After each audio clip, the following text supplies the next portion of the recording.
Kala ko si Angel hindi tatangkad, oh. Oh, kasi tangkad na rin pala ni Gabriel. Mataba pa kay... Oh, mahaba lang si Gabriel eh. Kala ko hindi siya lalaki, yun pala. Ang tangkad rin pala, oh. Mataba na, matangkad pa. Si Kuya Gabriel lang, mahaba. Kasi lalaki. Oh? Talaga naman, mananaid ang aking Angel Locsin.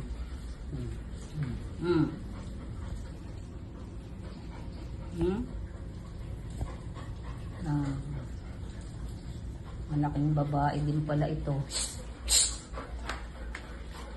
Malaking babae si Ate Angel, oh. Angel! Come here, Angel. Tama si Ate Angel. Ay, grabe ang laki na. Different colors talaga sila, oh. Isang white, isang Milo, at isang chocolate. Isang kape, isang Milo.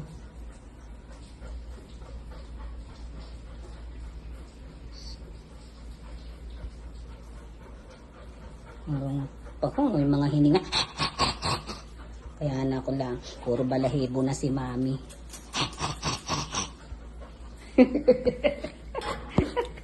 Ito naman si Siloso. Grabe siloso talaga nitong aking Gabriel. Ito naman, puro garos na ang aking bisig at saka likod. Lagi na akong dinambahan. Kiss sa Mami, kiss sa Mami. Ayun. Sabi naman, good girl na, good girl? Good girl na? Good girl? Good girl na to? Good girl na? Good girl na ba? Good girl?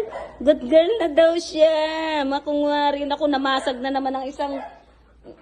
Naiwan ko lang sa table yung tagayan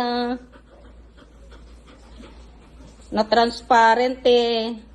Madulwit agad ng kamay. Mamamasag pa talaga. Mamamasag talaga yung baby ko na ito. Nakainta na naman yung tsinelas ni Mami. Asa na yung tsinelas ni Mami? Asa na yung isang tsinelas? Nakabili na naman ako ng tsinelas. Sinusi ko na nga. Nilock ko na nga dito. Tinanggal yung lock. Tapos kinuha na ng tsinelas ko. Uy! Kay bata-bata po eh. Nanakay na. Unang-unang mga nakay-nakay. 3 na nga kayo. Ang hirap-hirap pag-alaga. Baka mabuntis ka na. Ano? Pupo na kayo. Angel! Lagi ng Angel. Laking babae naman ni Angel.